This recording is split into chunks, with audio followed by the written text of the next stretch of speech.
Good morning, good afternoon, or good evening, whenever you're watching or listening to this, and welcome to Link Up Leaders, your direct link to leaders in supply chain and e-commerce.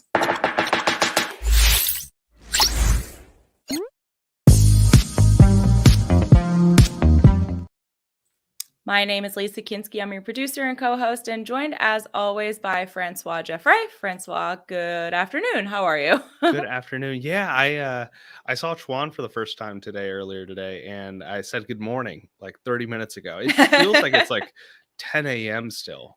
Today was such a fast day. You've been in like one long meeting since like 9:30 though. Like, it's gonna be a meeting filled day. yeah. But no, good. I was telling Burak, our guest, before this, got a great relaxing weekend. Caught up on a lot of work. Just relaxed. Caught up on some shows with my fiance. Mhm. Overall, great. I'm doing great on this Monday. How about you? Good. I'm fine. I'm doing good. I did not have a relaxing weekend at all. Yeah, you had a lot going on. Yeah. And it's gonna be like that until the first week of March. So I ready for feel March. like all of Q4, it was similar like that for you. And then you said, "Oh, I can't wait until this over. I'm gonna have a nice relaxing time." And now we're talking about another quarter. Yes. That's Oh, how it works for geez. me. I stay Yeah. busy. But anyway, glad you had a relaxing weekend. What are you guys watching right now? Just out of curiosity, what shows?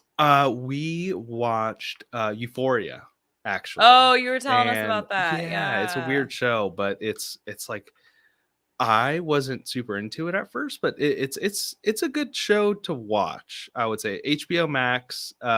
It's interesting. It's a show, right? And Okay. I'm sure in a few months we'll have another show, and then it's just something Mhm. to put on TV. So it's just something to do. It's so Yeah. weird nowadays. That someone asked me yesterday, an old alum from West Virginia, like kind of like, "What are your hobbies?" sort of Mhm. question, and I was like, I don't know. I'm here for a lot of time, and then I guess I watch a show. Sometimes I don't know. Like, what are my I feel like mean, we have less time nowadays than people did like 10 years, five, well, 10 years ago, even. certainly you, especially if your idea of a relaxing weekend is catching up on work. Um, you work out though. I think some people Yeah. consider working out a Is that a hobby. hobby? Okay. I think so. I think more Trying to of a get on the hobby Amy of Weiss grind. on the what? On Amy Weiss? Amy Weiss, her and We will Danny McMahon. forever be chasing them. They Yes, we are will. way ahead of us. But yeah, I consider hobbies where like you can like make something or like Hmm. knitting or crocheting or like other artistic things or like I don't know, uh, Well, I rock guess would climbing. you like listening to a podcast? Is that I like the think that's a modern day of like, hobby. I no? would call that a Okay. pastime. Okay. Wow. That's already a pastime. Podcasts. Uh, listening I to podcasts. I mean, but it's I don't know. I don't know what to It's like call it. reading a book, right? I mean, that's how I see it. Yeah, It's that's a pastime. That's to me that's not like okay. a I mean, reading might be a hop. I don't know. I do not know. Who knows? There's just a Nobody. lot going on in the world today. Everything's shifting to e-commerce and online, and uh, I mean, I think that has a lot of pivots, even with attention span of business owners, right? It's Mhm. like, how do they have a healthy hobby other than just running their business and not worrying about cost increase for containers and Yeah. delays at ports and warehouses not being able to ship things out because they're so swarmed with products, right? Because it's right before China. There's like just so much going on. Well, and then Um, if they can get it out, what is it, like, FedEx sometimes just, like, leaves your stuff on the truck at the end of the day? yeah, Like yeah, we just heard from one of our partners where the products were on a FedEx truck. It couldn't be delivered. We were expecting a delivery here last Wednesday or Thursday, and yeah. FedEx just told us like, "Oh, it's on the truck, but it hasn't hit your stop." This truck, the most it could be is 52 feet, right? I mean, Right. like, It's only so what big. they're maybe, it's one of those issues, and it goes back to supply chain and everything that we're going to talk about today, but it could be that like a big portion of their truck in the front of it is they can't get the products out. They don't have a cross dock to like unload or shift around the products, and the warehouse can't accept it. There's so many issues that could Mhm. go wrong.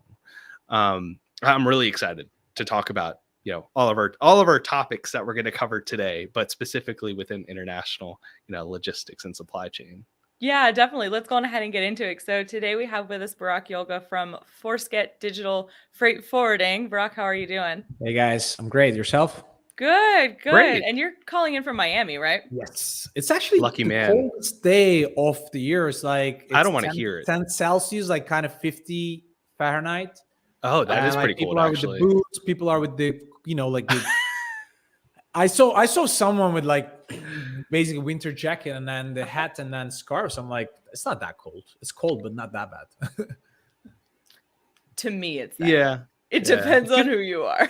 Yeah, I like a room where it's like the room is like 55 degrees. That's my ideal temperature. Yeah, but people in Miami, they complain that Miami. it's just like 2 days a year. So I'm enjoying it though. Yeah, crazy time for us. Like Chinese New Year is about to start. Actually, officially starts this week.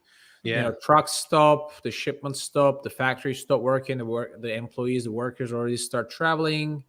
As much as the restrictions are allowed, some of the cities and probably you guys heard some of the provinces, like some of the areas is like kind of closed right now due to the COVID in and out. Like Ningbo area, Shandong has a lot of restrictions, so people can't travel. So I don't know how it's going to be. Like it's been a week that trucks can enter some of the cities. So I guess it's going to be a little bit quiet this year, the Chinese New Year, versus the other years. Yeah, we'll just have to see what happens. But before we kind of get into all of that, because I know you have a lot of firsthand knowledge of, the factory closures and everything from living in that area, why don't you tell us a little bit about your background and how you got into the logistics and supply chain world? Sure. I'm originally from Istanbul, Turkey. I lived in China 7 years, now 3 years in Miami, Florida. Before that, I did an MBA in Paris. Like I lived in a little bit of everywhere. But when I moved to China for the first time, I was a student. I was just going to stay like for 6 months and then do a little bit of crazy backpack trip in Southeast Asia and then go back to Turkey. But then things worked out in a different way. And then I'm happy it worked out that way. So I started doing like some sourcing. I started doing some international logistics, but more creating this digital freight forwarding platform, as well as focusing on this niche with e-commerce and Amazon sales. I think it's like 3 years.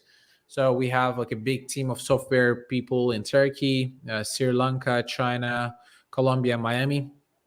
So basically, we're like doing international logistics door to door for e-commerce and Amazon sellers, and we have a 3PL in California, Miami, and New Jersey. Mainly, like our business is North America, but we also do door to door shipments to Europe and other Amazon countries, obviously. And can we just clarify? There's a lot of definitions floating. I think there's really only like one proper definition, but when you go through some of these Facebook groups, they say door-to-door shipping, but they mean something completely different. Can you define what you sort of mean when you say door-to-door shipping? Normally we help I think there are a lot of things I would actually go back and then change in the terminology of the Facebook groups or other social media or the blogs, because most of the e-commerce sellers, they don't really know much about international logistics or the process of the shipments and everything. So that's why there are some specific word the Chinese freight forwarder have used, and then that has been keep using it with the people, like CDDP, door DDP. There's something I'm really against, like fast C, slow C. There's no such thing actually. It's either like direct shipping line or like not. So it's not like the captain wants to actually drive the boat slow. It's not like there's some certain terms in this indefinite, like how can I say, like probably not even official words, like most of the Chinese freight forwarders like just made up those things, and then it still sticks around, and then we're trying to change to explain people. But when we say door to door, basically we basically help people to pick up their cargo from their from their supplier, either in China or other countries like Vietnam, India, Turkey, it doesn't matter, and handle the entire shipping process until it's delivered to either Amazon FBA warehouses or third-party warehouses, wherever they're in the world. So that's called like DDP, door to door, and which is we help them with the custom clearance, local deliveries. Obviously, e-commerce sellers, they don't want to work with few different service providers, like separate shipping companies, separate custom brokers, separate local delivery, separate warehouse. They want to have everything in one hand. So that's why we also use that term like door to door. It means like include the entire process we handle for them in our own consolidated container. That's generally what it means actually. But obviously it's not like we just do only the small parcel shipment. We do full container shipments, we do air shipments, and all sort of things. Now, to get not to get like too technical, but for example, and because this question always floats around too, on a bill of lading there, who is, for example, the importer of record, and who is the consignee? Actually, I have someone who wants to join us, guys, if you don't mind. We never mind. I have to introduce you. This is Mr. Enzo. Oh, Enzo! Oh my god, he is adorable. Yeah, he's 10 years old, Boston Terrier. I got him like 5 years ago. So he's like always joining the meeting. Sorry, I love like, it. So he's just gonna join a little bit. He has some stuff to say, I guess. Basically, like bill of lading, it depends on the customers.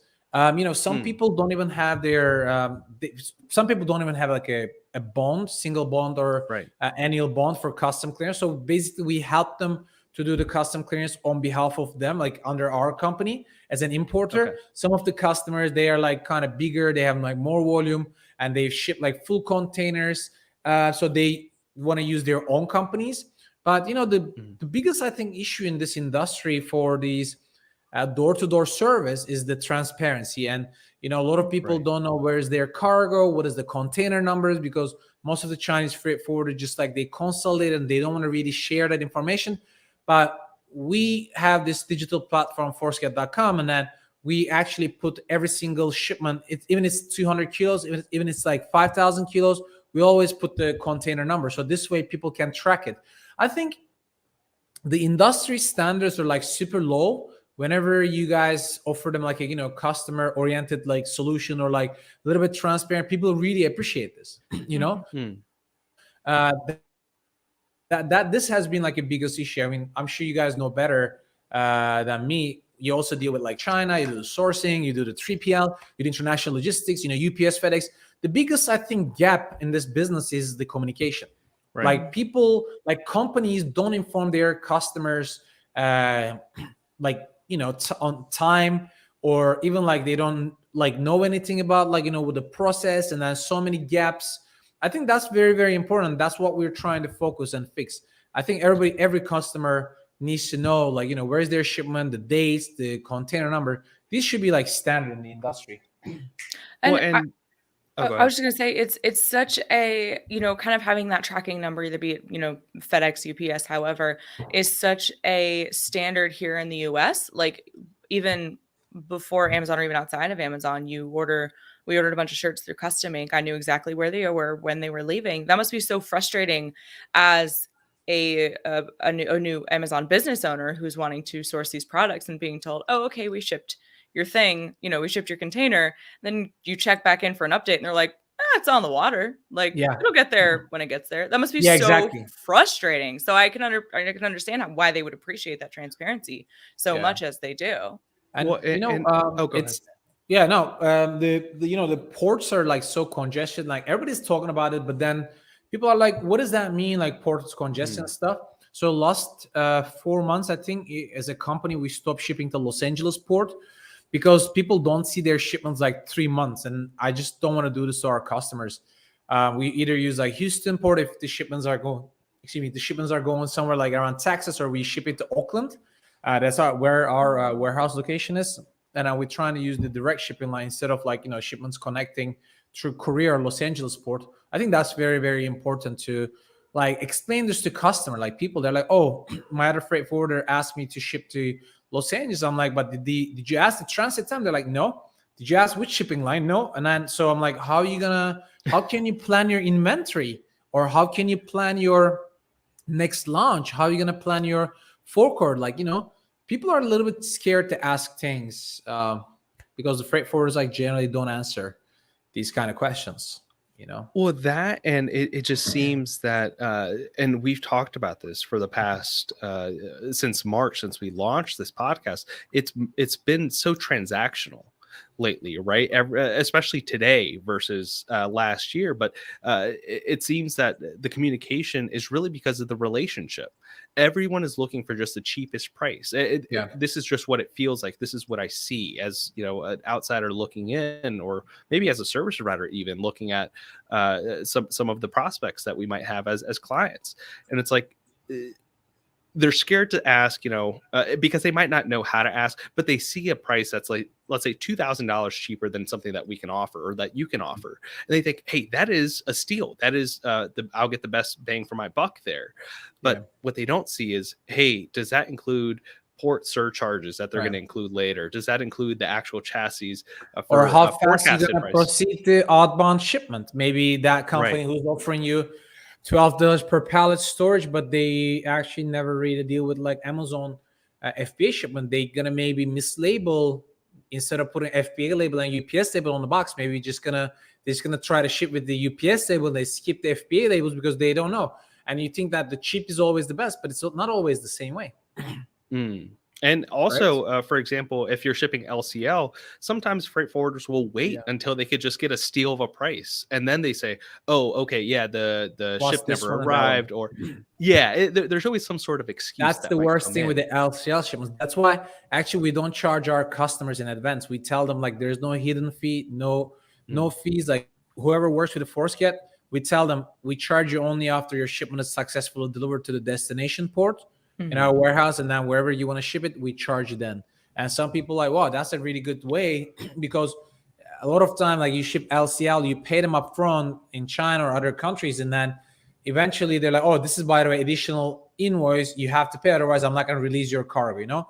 That's something people should be really careful about, to make sure that all the charges are like upfront, and then no additional cost will come out, or no extra fee is going to apply, the tax and duty. And then I think there's one thing people should never do is never work with your supplier's freight forwarder unless you have a direct contact with them. Because if something goes wrong, it's impossible to get the right answer from the supplier, because the supplier's core business is not organized in managing your freight business, right? So that's why even if you want to use them, okay, perfect. Can you introduce me to your freight forwarder? It's sometimes safe to do it, but then you definitely need to have the contact information or the website of that. Like maybe that person doesn't even speak English, the local freight forwarder. And if you have a problem, you need to provide the documents, you need to provide this and that. And how are you going to communicate with that? It's just like some people think, oh, it's just like I'm going to do the shipment, and then 4 months they don't see the product because it's stuck in Los Angeles somewhere, and they complain, oh, my freight forwarder is really bad, I cannot get an answer. But did you actually ask the right questions in the beginning before you book the shipments? It's always not a good idea to we always need to prepare for the best, but also expect the worst. Or it was the other way around. I don't remember. But I think you got it right. Where do you think this gap is? Why are so many businesses just going after the lowest price versus going after someone that they could form a relationship with, going after, like you said, asking the right questions? Like, do you think it's just a lack of education in the space? I think lack of knowledge. I would say, a lot of people don't know what is the booking process looks like, what is the onboarding process looks like, what is the shipping process, what is the custom clearance. So many people think that, hey, Burak, can you arrange the pickup today? I'm like, yeah, sure. And then they're like, oh, so the shipment's going to depart like 2 days later. I'm like, no, it's going to take 3 days. We receive the cargo, custom clearance, send it to terminal, load it on the cargo ship. So actually I'm starting my own YouTube channel. Hopefully, I've been talking about that last 6 months. I haven't started yet. But with the Chinese New Year, hopefully I'm going to start focusing on the first thing. I'm going to start actually educating people. What is DDP versus DDU? What is fast ship? What is slow ship? What is the routes? What is the shipping process? What is the onboarding process? I think this is like really important people understand, because imagine you're launching a new product. What things are you going to learn first? How to do a keyword research, how to create the PPC campaigns. You're managing everything, and you kind of like choosing, you're doing a competitor research, doing this and that. But the most important thing is the supply chain of fulfillment. You're like, oh, okay, I'm going to book the cheapest, and then probably it's going to arrive here 30 days, right? The freight forwarder is like, yeah, it's 30 days. But that's actually the sailing time the shipping line provides you. But what is it the last time? Like, do you ever ask, or your freight forwarder even tracks whether that shipment ever delivered in 30 days? Because in our platform, we know what is the ETD, estimated departure date, what is ETA, estimated arrival date, and then we always compare the real sailing time versus the transit time in theory and see which shipping line is most reliable. So if you don't ask this to your freight forwarder, maybe also sometimes I'm busy and I forget to tell people, every single customer calls me that telling you that, hey, we are tracking this, actually it's important for process. But if people ask me that, I can answer that. So people, that's the right thing. I think instead of saying like education, I think the knowledge is missing. And more importantly, people are sometimes afraid to ask things that maybe they're not very sure about. But if you don't ask, you never learn. So I think it's really, really important to understand there's so many educational training about different things, but not really international shipping, international, custom clearance, or a lot of people don't even know their HS code. And how are you gonna delay when you say like, how are you gonna pause? And then why you, like, I ask people, why you want to source from another company? They're like, oh, China. They're like, I don't know. That's what I've been hearing about. Because people start talking about like source from another company, but like, why is that? Either like, why your supplier has a raw material shortage, or the prices increase, or the shipping cost, or their supply, I don't know, like or the transit time is longer, or the HS code. Like, a lot of people, they want to do something new, but they don't actually know the actual reason. Of course, I'm not saying everybody's like that, but just in the market, there's so much information is not completed. So that's why people are like hearing from different things from different podcasts or YouTube channels. And then they're like, they start panicking, and then they don't know what they're panicking about. Then they don't plan well. And, I have some customers, they already start planning their 4-quarter order after the Chinese New Year. I'm not saying they're going to place the order now, but at least they look at their data from 2021. Oops, I get excited, you see. They order from 2021, they see how many items they sold, and they can predict like roughly it's going to be the same. And they're trying to fix the price right now. I think that's very smart. That's why it's important. Sometimes they're like, before we start the podcast, we were talking about the things that we shouldn't be worried about, things we can't control. But I think nobody really worries about the things they can control. The planning, the inventory management, maybe the pricing is not something they can control, but at least you can have a ready inventory. If the price is down, you can start shipment immediately. You can avoid some of these problems. So the question is, how much you guys are prepared for the challenges? What do you guys think? Yeah, I mean, and having the right partners to tell you the truth, I think, is key, right? And I think we've shifted from this supply chain management to supply chain resilience. I think that's been the new topic of conversation. If something goes wrong, if the Suez Canal gets backed up, do you have a plan of action to, work with another freight forwarder that's not going to just offer you the cheapest price that you found on a Facebook group? It's, hey, do you know the contact over them? Do you know that they're not going to, charge you any last minute fees? Also, for example, do you understand the ownership of the container from start to finish? I mean, if you can't deliver a container back to the port, you're going to continue getting charged for that container. Yes. You're going to continue getting charged for the chassis and the dwell time. It's a lot of knowledge. I'm very excited that you're starting a YouTube channel. Please tell us when you do, and we'll promote it. Yeah.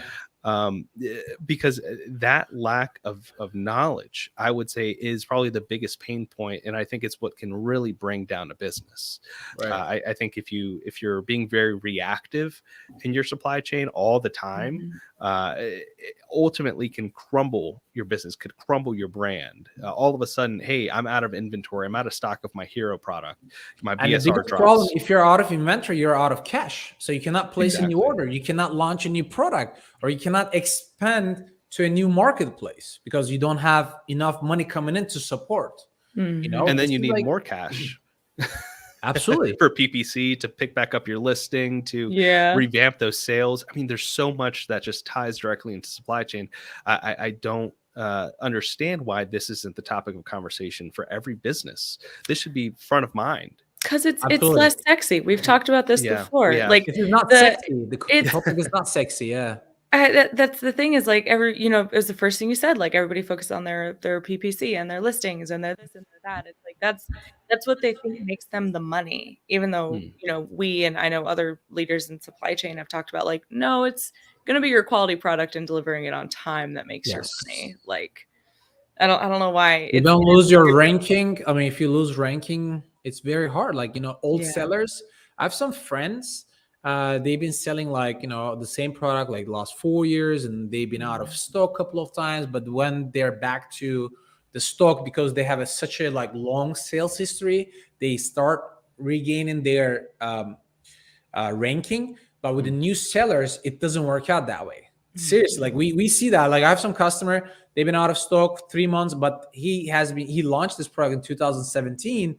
As soon as he's on this inventory, like again back in the stock, his PSR goes from like 4,000 to 300 immediately, because Amazon knows this guy had been ranked, he's been selling good. So he doesn't want to, like, Amazon doesn't give enough juice to the new sellers and trying to stay on top of it, because Amazon doesn't have enough data. So it's all about, like, you're right, like PPC is important, keyword research is important, but like, is it, if you don't have product to sell, like it doesn't make sense, right? Yeah, definitely. Yeah, it's everybody's like, wow, these guys are only talking about the negative stuff. Well, because it has been very negative for the state of past affairs 18 right months. now. Yeah, right. I mean, it's been top of mind, and that's why it's almost, it's not frustrating, but it's concerning. I would say that it hasn't been the topic of conversation since the start of Amazon. You look at Amazon, it's a great retailer, but really what they're just really good at is supply chain, right? People go there for the 2-day shipping. They don't go to your Shopify store to wait 6 days, even if they could get it at the same price. So it's important to have these types of conversations. And I think, yes, it has a lot of negatives right now, but that's how you build a more sustainable supply chain, a more resilient supply chain. But let's talk about 2020 and 2021 a little bit, and leading into where we are today. I mean, did you have any idea that prices for shipping would get this high? I think no one ever did.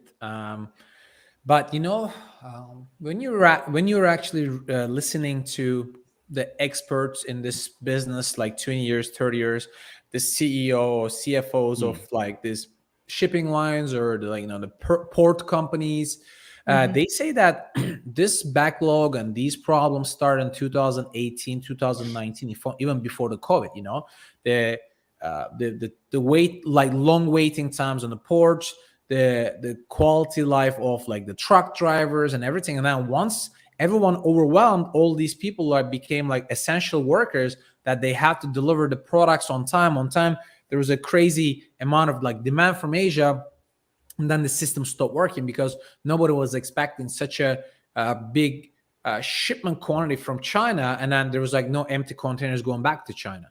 So nobody was expecting that. But now I think a lot of fragile businesses unfortunately disappeared because they had like a thin margins, or they didn't have a backup plan, or they didn't have like a 3PL warehouse.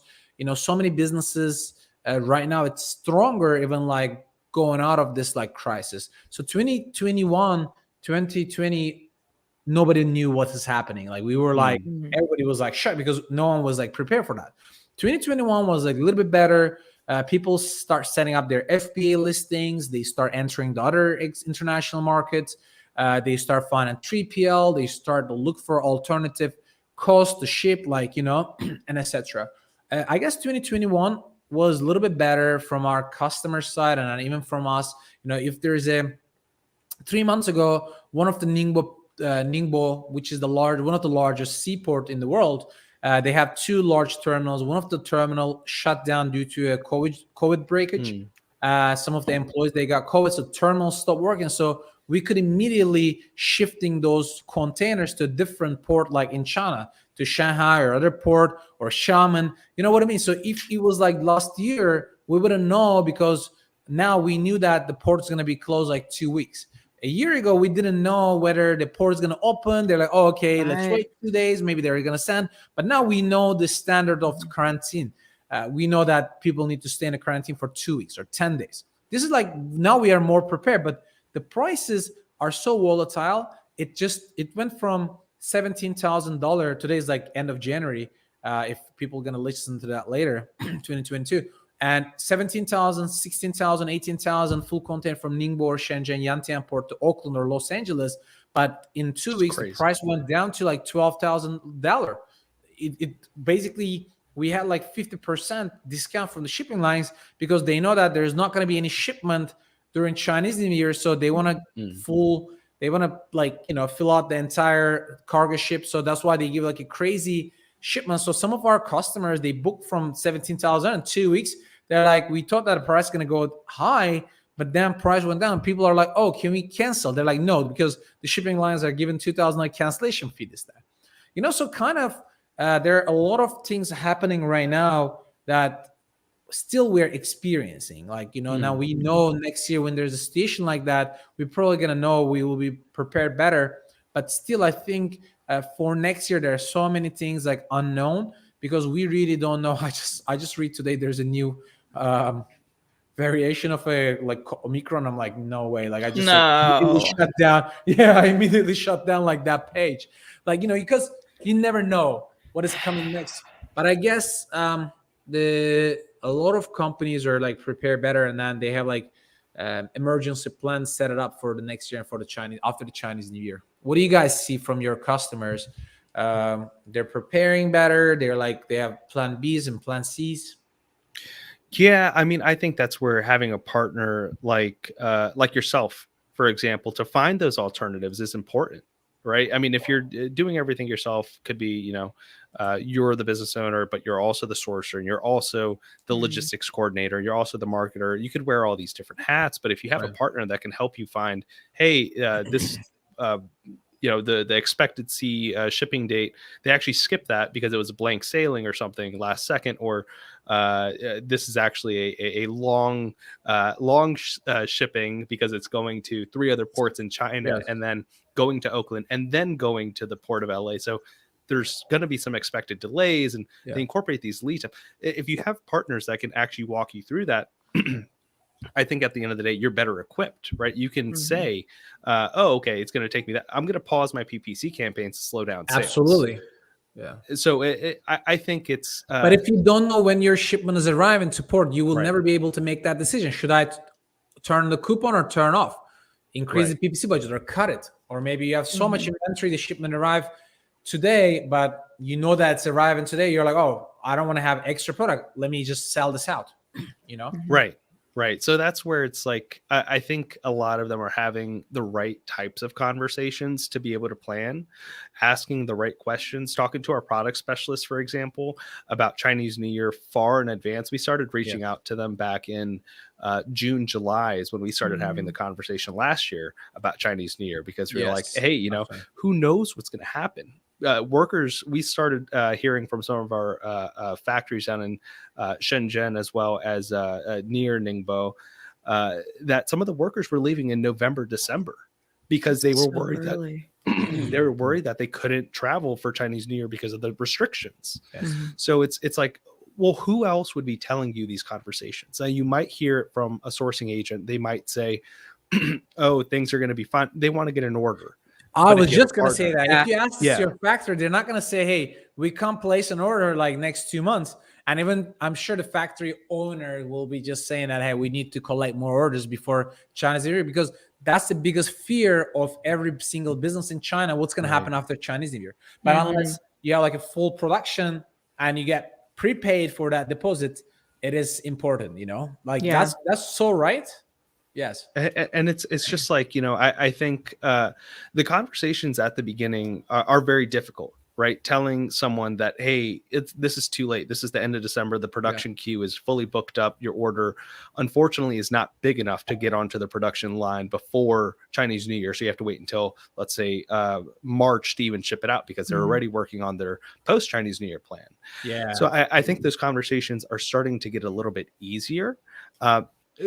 I don't think it's kind of like what you were talking about before. A lot of times businesses don't want to ask the question because they just want to hear the answer that they want to hear. Yeah, but that's the worst sometimes thing, right. And sometimes you just have to be the bad guy, and you have to tell them, hey, this is just the truth. It's not, I don't want to piss you. My goal would be to tell you the nicest thing in the world right now, but I have to tell you the truth. And I think if you find the right partners, for example, with yourself being so transparent with, hey, this is what we estimated, and this is what the actual time was. And there's nothing that we could have done about it. I couldn't have gone onto the ship and taken off the container myself.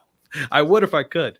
Some people think you can do that, but unfortunately, no. And I think that's, again, where knowledge, and I do think there is an element of education that comes in there. And I hope that you're going to be able to tackle I'm sure you guys experienced that. Some time ago, UPS had like truck shortage, the driver shortage. And then, we have like a UPS coming to our warehouse every day. And then some days they delay. They don't have enough let's cargo. talk about that. Like they don't have enough like trucks. They don't have enough employees. And then we tell our customer, hey, UPS didn't show up today. They're like, what do you mean UPS didn't show up today? But that's the situation in California, especially like New York. Like the truck rates increase like double in New York, New Jersey. Wow. In Georgia, a lot of drivers don't want to go to some specific terminals because the waiting time is like 68 hours. They just want to do domestic shipment because they can make like 3 routes instead of doing like just one, and then they only get paid like $40 per hour. They actually waited, but if they can deliver 3 full truckloads, and they can probably make like $1,000 a day. And we start paying like surcharge fee, like $300. Like as long as the driver doesn't like to go to that terminal, we had to find a way to convince them. And our customers like, why are we paying this $300? You have 2 options. This is the option 1. This is the option 2. You wait until we find a truck company, and then you'll just pay the demurrage. And then it's better. I don't know demurrage.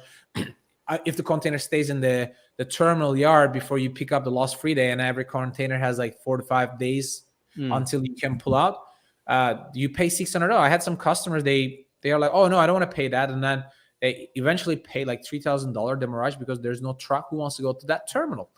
So these are like something that every single company is suffering in the industry with all this kind of UPS, FedEx. I'm sure you guys you have a lot of things to talk about UPS and FedEx from your side. Yeah, no, I definitely want to dive into that. That's one aspect. 3PLs, I think, are a very hot topic right now. A lot of businesses, like you said, are looking to work with them.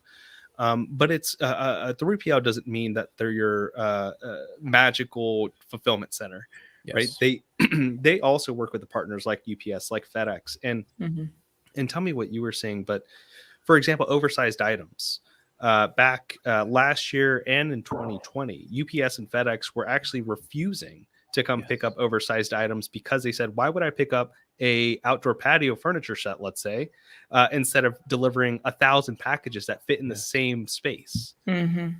And so it's or they don't want to carry 1 by 1 boxes. They're like, why don't you put it on the pallet? And I'm like, we used to pay $8 for a pallet in California. Now it's like $22 for a pallet. And then even the pallet companies don't ship it to our warehouse. We have to send a truck down to the pallet company, and UPS collect those pallets for free, and then they just like resell or they use it. I'm like, that's like not fair. But they're like, oh, sorry, we don't have enough people to carry your like 50 boxes to our truck. You have to deliver us with a pallet. I'm like, sure. Well, at one point it was so bad that we were working with a lot of the local fulfillment centers or distribution centers with UPS and FedEx and getting Penske trucks and U-Hauls and delivering packages to their fulfillment centers ourselves. Yes. Because the drivers, the driver, a 3PL might set up with UPS and FedEx to drop off, let's say, a permanent trailer. That means a 53-foot trailer every day outside. They pick it up every day. But if they see that you're delivering oversized packages or it's too much or whatever the case is, now you have to find new solutions. And if you don't have a 3PL that's willing to find those solutions with you, I think that's where companies struggle. But it's also not thinking that they're magicians. They can't force UPS's hand or FedEx's hand. But we generally talk about problems, but like, what do you think the solutions are?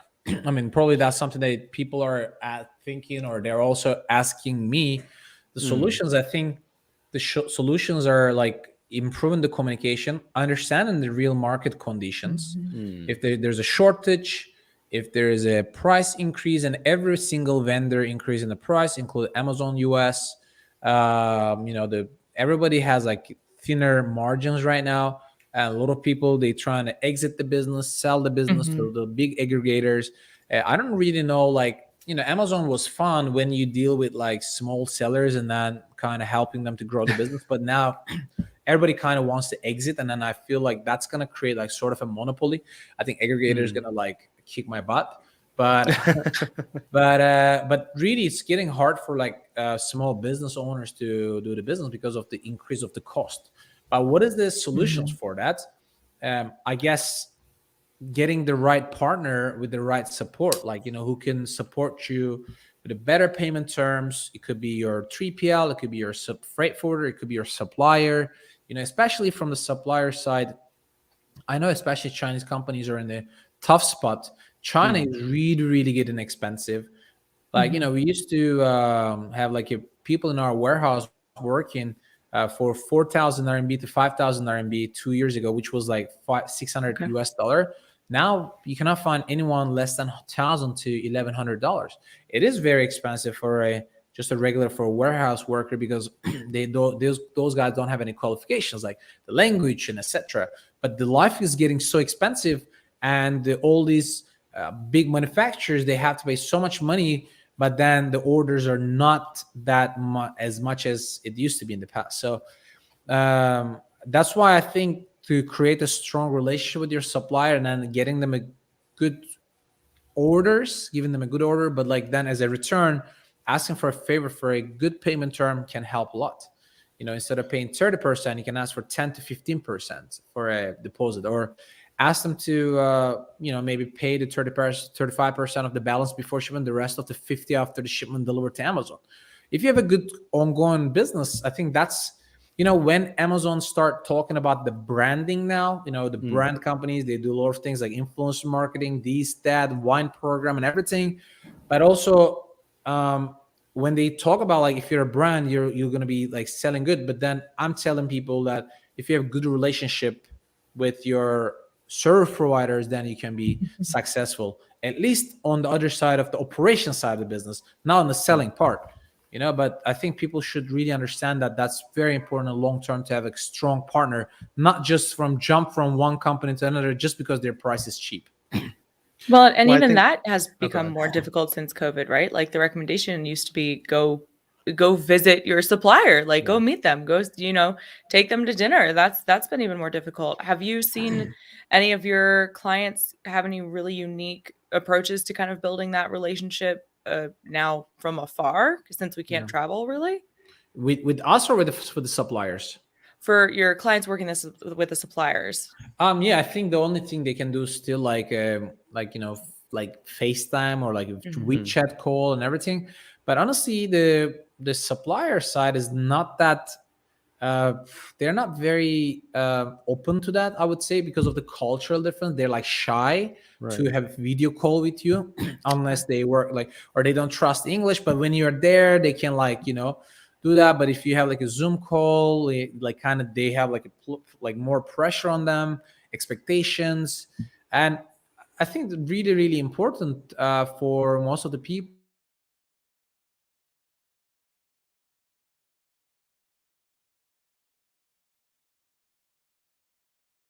is with factories that Chinese suppliers that working with the foreigners, that if it is not decision.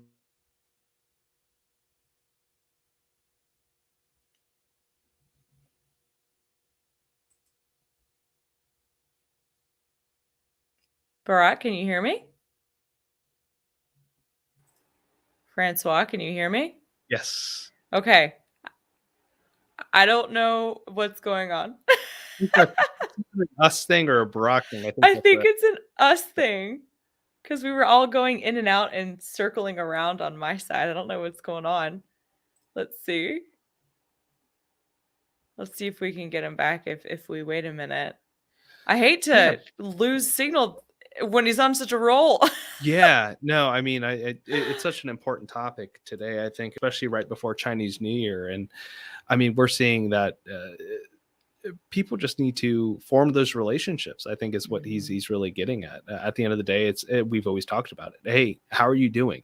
Hey, these are my plans. I'm planning on doing PPC. Do you have additional products that, I can add as complementary items? Yeah. So, I mean, I think there's so many different solutions. It's there's not going to be one size fits all for any of the businesses, but definitely as opportunities arise to form a better relationship and to learn from issues that you can overcome together, I think that makes you stronger, right? More resilient. It goes back to resilience, I think, at the end of the day. Have you noticed, I feel like last year I heard a lot, Burak had mentioned this before, that the suppliers are in a really tough spot right now because, sorry, he just asked in the private chat if we can hear him. No, we cannot. The suppliers are in a really tough spot, always post Chinese New Year, wondering if people are going to be coming back, and that, folks were leaving way earlier this year, like you had said, like November. I've seen a lot less this year than I did last year about folks being incentivized not to travel. Do you know if there's programs in place for that this year like there were last year? I'm sure there will be. Can you guys hear me? Yeah, we can hear you now. Oh, perfect. Sorry, guys. I don't know what happened. We don't either. Internet crashed we were all down. We were talking about, I don't know what. We talk about a lot of different things. We were talking, I think we left off with like the relationships and innovative solutions that people have for sort of this cross-border relationship building, right? Where you can't visit them in person. It's definitely more difficult with travel bans, but I mean, what can you do today? Yeah. Right. I mean, I guess from the supplier side, again, not too much you can do because you can't visit them. Content fair and other things were like really great opportunity to go compare the prices. Also, it's like now it's getting harder and harder to find the right supplier because, you always need to communicate with them, and then price comparison is not that hard, not that easy. I guess it is, when you talk about like international logistics and supply chain management, it's such a big picture that like, one part is missing, it's gonna destroy the rest of the good parts. Actually, I guess always good to have like a plan B with the supplier side, because you never know. Another thing is like, what I used to like going to the factories, I could see how big they are and how is their finance probably. You can feel like, right now you cannot do that because everything's behind the camera. So I think it's a really good idea to have like a video chat with your supplier and ask them to show you the office, because most people go to the office. So ask them to show you the warehouse, what kind of product ready to ship, if it is full or it's very empty. So you really understand, and your negotiation power, if the factory is kind of like not so full, and then this way you can just like ask them to give you the discount or like better payment terms. It's not that easy to understand the way you work with a supplier without visiting them. But I guess that's the only option right now. When I lived there, I traveled so many different factories, maybe more than 500 factories in my life. And every time I went there, I learned something new about that factory, about that company. So I guess the only thing is like using as much as proof how they do the business, who are there. We lost you for a second, but that's something we're talking about. Asking the business card of the supplier, asking one more colleague at least, because you're working with a sales manager. She works for like maybe 6 months. After 6 months, maybe she has a baby or she wants to change the job. You suddenly like disappear. You suddenly lose the entire communication with the factory. You should have like when I talk to someone from factory suppliers, I ask them, how many years do you work with them? What is your job title? Are you a decision maker now? Because most of these salespeople, they're not decision maker. When you ask for a discount, you don't even know if they went to their supervisor or their boss and asked a discount or not. Like, you think that, I'm going to wait my supplier to ask. Like, sorry, I asked my boss. I'm like, did you actually really ask? Because I know I work in Chinese companies, and I know a lot of people that they actually don't want to really go and ask for this. It's part of the culture, and then you think that, I don't have a discount, but you actually they never actually ask. But if you know the decision maker, you can talk directly. You don't know how much your message delivers. So I think The biggest barrier is like also the cultural thing, unless you work with your supplier a long time. Yeah, I mean, boots on the ground and is important. I think this is a double-edged sword, though. I don't think a sales representative, for example, or a sales manager, I think they would be more likely to go to bat for you if you were very open and honest with them about your plans. If you told them, hey, I have been investing this, let's say twice as much into PPC, and I've proven that I've increased sales by 75%. Yes. And I plan to increase it. Like, I think if you're more, not just asking for something, but proving it, right? Yes. I think that's really that's where you can get more accomplished. Not just saying, hey, I need this for 5% cheaper. Well, why do you need that for 5% cheaper? Are you planning on going against a new competitor? Do you need better payment terms because you're going into Walmart, let's say, or you're going into Home Depot or other channels? I think that the why is probably one of the biggest lacking things. And we see that in our communications with our clients too. And that's why we tend to ask, well, why do you need that? Hey, we have this RFQ checklist that have the basics. You have everything that you need in this tumbler, for example. You even have the logo that's perfect. And let's say we can get it to you at $2. Well, I really need it at $1.50. Well, why? How can we get there? You know, if you're ordering 200 units, it's going to be $4. It's not even going to be $2. But what if we get to 1,000 units, 2,000 units, 10,000 units? Can we get it down to $1.50? Yeah. So I think it's that part of the relationship is really important. Yeah. With logistics too, are you guys seeing those conversations happening? Are people telling you why they need something faster, or if they need it they're like, that's the thing. I like to talk to I like to give more like a boutique service to my customer, because they need to understand the difference that what we do. You know, we have the software, we have this and that. We offer them, like, they're like, oh, this supplier, like, they're like, this freight forwarder give me this price. Can you match? I'm like, yeah, I can match, but what kind of service you're gonna get? Like, how fast, how slow? What is your expectation? Some people just, we never want to like race with the price. Obviously, our price must be market price, fair price. You know, otherwise, why would I try to charge someone fees that, you know, not existent and stuff? You know, I don't want to fool people. But the question is, like, what kind of service are you expecting? You know, or how fast do you want your shipment to arrive? You cannot just go to a restaurant and say, hey, I want the cheapest steak, but I want it to be filet mignon, you know? So vegetarian is going to be like, what is he talking about? But long story short, it's just like really important for the customers to understand like compared apple to apple, to understand, you know, like you're a 3PL and then you're like, oh, what is the outbound carton handling feels like? You're like, oh, $2.2. But like, yeah, but I'm paying for $1. But like, what does it include? How long it's going to take? Do you receive, like, I don't know, receipts? Some of the warehouse, they're shipping the product and then they never tell you like if whether that's picked up or not, or there's a delay or lost, or UPS didn't never deliver. You know what I mean? It's just like the price is all about like expectations of the, you know, service level. What kind of business do you have? Like a bulk, or like you have like very specific units, fragile units. So obviously, I don't mind people are asking, you know, cheaper price. If I can match it, why would I want to lose a business? But it is really, it's really important for them to understand. Not only they should be asking us, but they should be also asking any other warehouse they work with, any other freight forwarder they work with. What is it that actually they're receiving versus the price they are paying? You know, so many people, I'm paying this. I'm like, good. When was the last time your shipment delivered? They're like, oh, I shipped in September, not delivered yet. I'm like, wow. So your money is actually, your cash has been sitting on the water like 4 months. For what? You know, for saving 20 cents per kg. I'm like, that wasn't a good choice.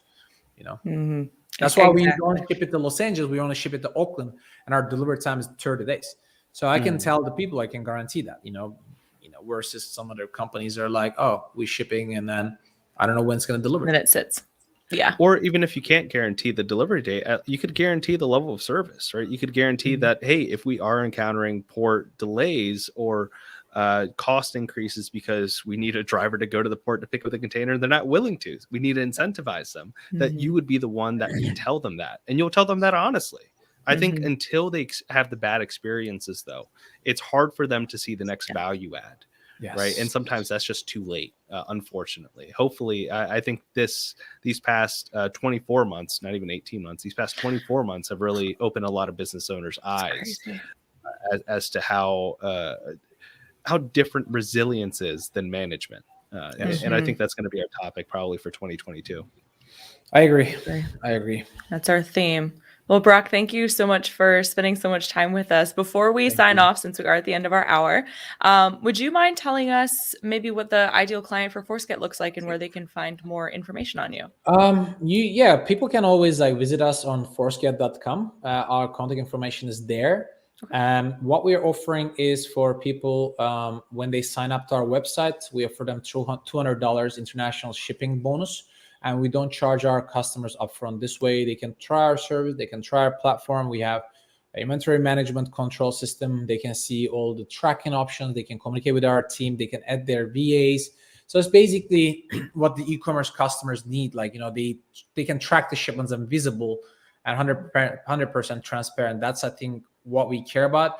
And when I lived in China, I received so many bad service from some companies. Obviously, there are a lot of really good service providing companies in China as well. But I never really wanted to treat my customers the way I was treated. So that's why for us, we care about responding to customers less than 12 hours. That's way beyond the service quality of this industry. We don't charge them upfront. So this way they feel comfortable to work with us before they ship.